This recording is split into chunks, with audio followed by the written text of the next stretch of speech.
पुणे, जनाई शिरसाई, सीना, कुकडी आणि पुरंदर सिंचन योजनांच्या पाणीप्रश्नी प्रशासनाने दिलेले आश्वासन पूर्ण न झाल्याच्या निषेधार्थ आमदार रोहित पवार यांनी शेतकऱ्यांसह पुण्यातील सिंचन भवनात ठिय्या आंदोलन सुरू केले आहे.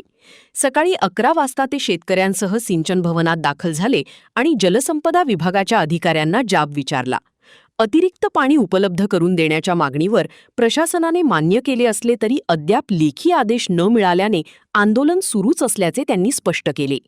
रोहित पवार यांनी सांगितले की प्रशासनाने सोमवारपर्यंत जनाई शिरसाई योजनेत पाणी सोडण्याचे आश्वासन दिले होते, मात्र आता आणखी 3 दिवसांचा विलंब सांगितला जात आहे. बारामती तालुक्यातील 11 गावांना पाण्याचा गंभीर प्रश्न भेडसावत असल्याचेही त्यांनी नमूद केले. जोपर्यंत लेखी आदेश मिळत नाही तोपर्यंत आम्ही सिंचन भवनातून हलणार नाही, असा इशारा देत त्यांनी आंदोलन अधिक तीव्र करण्याचा पवित्रा घेतला आहे. आंदोलनकर्त्यांनी ठिकाणी थांबण्यासाठी आवश्यक व्यवस्था करत असल्याचेही सांगण्यात आले. दरम्यान शेतकऱ्यांच्या पाणी प्रश्नावर तातडीने निर्णय व्हावा अशी मागणीही करण्यात आली आहे. काही दिवसांपूर्वी सिंचन भवन पुणे इथं कर्जत तालुक्यातले अनेक शेतकरी बरोबर त्यांच्याबरोबर बारामती तालुक्याचे सुद्धा जानाई शिरसावर असणारे सर्व शेतकरी इथं आले होते. कुकडीच्या बाबतीत चर्चा होत असताना आम्हाला असं सांगण्यात आलं होतं की मंत्री महोदय लवकरात लवकर बैठक घेऊन पाणी कधी सोडणार याच्याबद्दलचा निर्णय त्या ठिकाणी घेतील.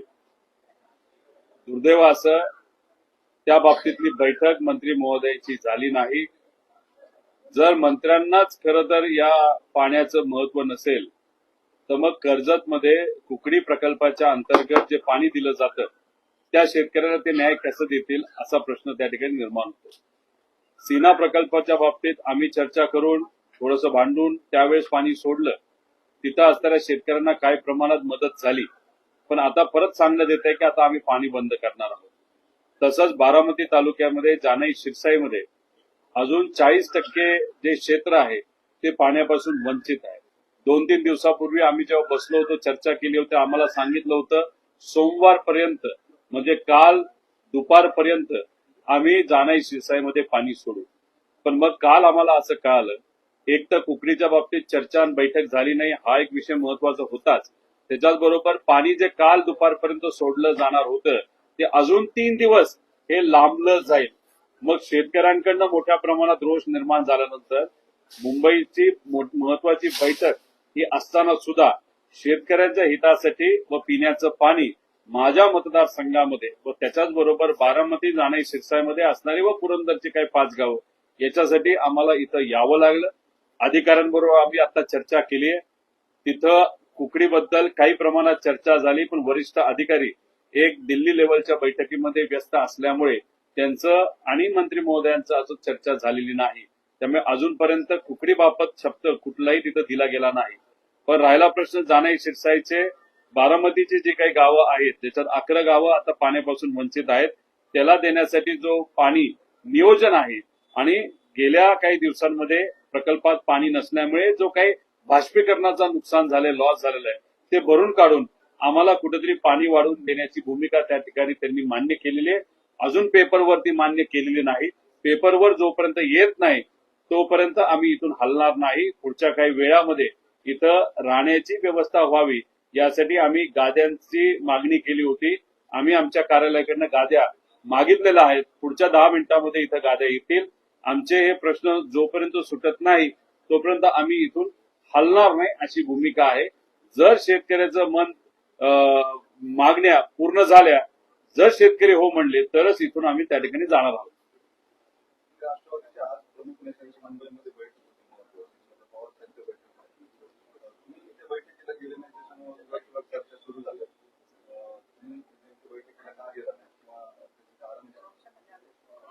मी ट्विटच्या मदतीने याबद्दल व्यक्त झालेलो आहे. आज इथे येणं महत्वाचं होतं कारण का अजून जर काही दिवस पुढे गेले तर मग प्रशासन अशाच पद्धतीने शेतकऱ्याला गृहीत धरेल आणि मग गृहीत धरल्यानंतर पिण्याच्या पाण्याचाच प्रश्न जनावरांचा माणसांचा इतका मोठ्या प्रमाणात झालाय. त्यामुळे काही प्रमाणात मीटिंग महत्वाची होती. आदरणीय पवार साहेब आणि प्रमुख आमचे सर्व नेते हे मुंबईला आता आहेत आणि त्यांच्याच मार्गदर्शनाखाली आम्ही चालतो. त्यामुळे माझ्यासारखा एक कार्यकर्ता तिथं न जाता पवार साहेब नेहमी जे सांगतात की प्रथम लोक आणि मग लोक प्रथम ठेवून आता पुण्यामध्ये येऊन लोकांचे प्रश्न मार्गी लावणं आणि ते सुद्धा पिण्याच्या पाण्याचे आणि जनावरांच्या पाण्याचे हे मला महत्वाचं वाटल्यामुळे मी इथं आलेलो आहे. सुप्रियाताईंना या बाबतीतली कल्पना मी 100% त्या ठिकाणी दिलेली आहे. तिथं बैठक सुरू आहे. बैठकीमध्ये नक्कीच एक निर्णय असा घेतला जाईल. आता पूर्णपणे रस्त्यावर येऊन लोकांच्या वतीने आता आपल्याला लढावं लागेल आणि आक्रमक पद्धतीने लढावं लागेल अशी भूमिका तिथं मांडली जाईल आणि ती मान्य केली जाईल असं मला विश्वास आहे. बारामतीच्या शेतकऱ्यांबरोबर बारामतीचे लोकप्रतिनिधी जे आहेत राज्य उपमुख्यमंत्री पद आहे, मात्र त्या शेतकऱ्यांबरोबर तुम्हाला इथं येऊन सिंचन विभागामध्ये पाहण्यासाठी भांडावं लागतं. ते त्यांचं अपयश आहे का? म्हणजे तुम्ही बारामतीच्या शेतकऱ्यांसाठी भांडावं लागतं. आता ह्याच्यामध्ये बघा, कर्जत जामखेड मध्ये मी आमदार आहे. मी आमदार कोणाच्या विरोधात झालो लोकांच्या कृपेने तर राम शिंदे सरांच्या विरोधात झालो. पवारांच्या विरोधात लढतात म्हणून राम शिंदे सरांना आमदारकी मिळाली मागच्या दरवाजातून. त्यांना सभापती पद मिळालं की रोहित पवारला मतदारसंघामध्ये अडकून ठेवलं पाहिजे, बाहेर तो गेला नाही पाहिजे. आता सभापती पद मिळाल्यानंतर त्यांनी अख्ख्या देशामध्ये सरकारी विमान घेऊन प्रवास केला, हेलिकॉप्टरचा उपयोग केला. अरे पण कर्जत जामखेडसाठी काय करणार हे तुम्ही त्या ठिकाणी सांगा. तिथं तुम्ही पदाचं काय लोणचं घालता का? आता कुठेतरी माझ्यावर टीका करतात की रोहित पवारला आता माझी आठवण झाली. अरे बाबा, तुझी आठवण म्हणजे तुझ्याकडे पद आहे म्हणून तुमची आठवण त्या ठिकाणी झाली असेल तर एवढीच हिंमत आणि ताकद असेल तर 18 तारखेपर्यंत कुकडीचं पाणी तुम्ही सोडून दाखवा. आहे का हिंमत? आणि द्या 35 दिवसाचं तुम्ही आवर्तन. काहीच करू शकत नाही. एसीत बसून कडक कपडे घालून मात्र त्या ठिकाणी टीका करतात. जसं कर्जत जामखेडमध्ये एक पद आहे तसंच बारामतीमध्ये सुद्धा पद आहे उपमुख्यमंत्री पदाचं. कदाचित पार्टीमध्ये चालणाऱ्या गोष्टी आणि बऱ्याच काही इतर अडचणी असल्यामुळे या विषयाकडे त्यांचं लक्ष दिलं गेलं नसेल. आणि पूर्वीची पद्धत होती, एकदा निर्णय घेतला आता अधिकारी हे ऐकायचे. आता त्याच्यामध्ये काही प्रमाणात बदल झालाय. अधिकाऱ्यांना दुसरेच कुणीतरी काही गोष्टी सांगतात असं कुठेतरी जाणवायला लागले. दुसरे नेते कोण जे या पुरंदरमध्ये बारामती मतदारसंघामध्ये हे हस्तक्षेप करतायत हे कुठेतरी आता आपल्याला बघावं लागेल. त्यामुळे अशा पद्धतीने या छोटे छोटे पण महत्वाच्या विषयाकडे जर दुर्लक्ष झालं आणि प्यायला पाणी जर शेतकऱ्याला मिळालं नाही तर शेतकऱ्याची मोठ्या प्रमाणात अडचण ही होऊ शकते.